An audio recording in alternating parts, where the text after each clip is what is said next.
Katamari Damacy REROLL. This is a remake, remaster, recombobulation of the original Katamari Damacy on the PlayStation 2.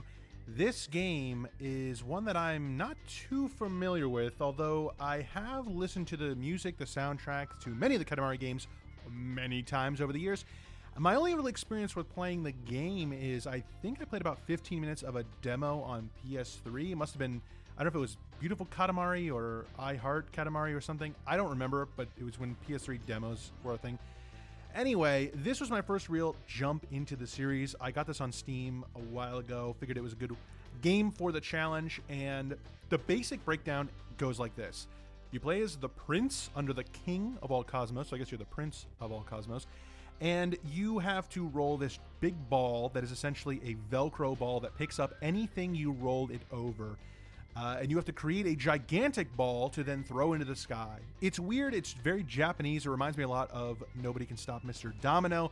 It is a fun game. It has a really simple mechanic that doesn't really change as you go on. You have a time limit in every level, and you have to build the Katamari ball as big as possible. When you first start, you can only pick up tiny objects, and as the level goes on, you pick up more and more things. You can eventually get bigger and bigger and pick up houses, skyscrapers, and elephants. Here's the thing. The game, as I first started out, I kind of had this instant opinion of like, it's fun, but it gets old kind of quickly. But I will admit this. The game is short. It's not very long. It probably took me, I don't know, 3 to 4 hours to beat. It's really not that long at all. There are a lot of other levels, like where you can look for specific objects, like Where's Waldo almost.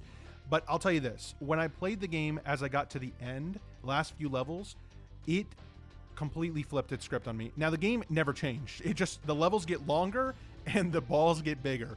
But when you're playing at the end and you're doing these gigantic levels of picking up a million, I mean, by the end, it is so much fun. If I was to go back and play anything, it would be replaying the final level, which is like a 30-minute level, but the ball is so huge. I mean, you're picking up just parts of the earth. You're picking up, it's so much fun that I kind of changed my opinion on it at the end. I really did like it. It's very fun. If you can get it for cheap, I think it's definitely something to mess around in for a while, and you probably get a good amount of fun out of it. And the music is so good. If you're a video game fan, you like to play a lot of games, and you haven't heard Katamari on the Rocks, the game's main theme, I don't know what you're doing. The game, that song is incredible, and there's a lot of great music in the game. But yeah, I don't know. There's not really much else to say. I really liked it, and Katamari, do your best. Come on,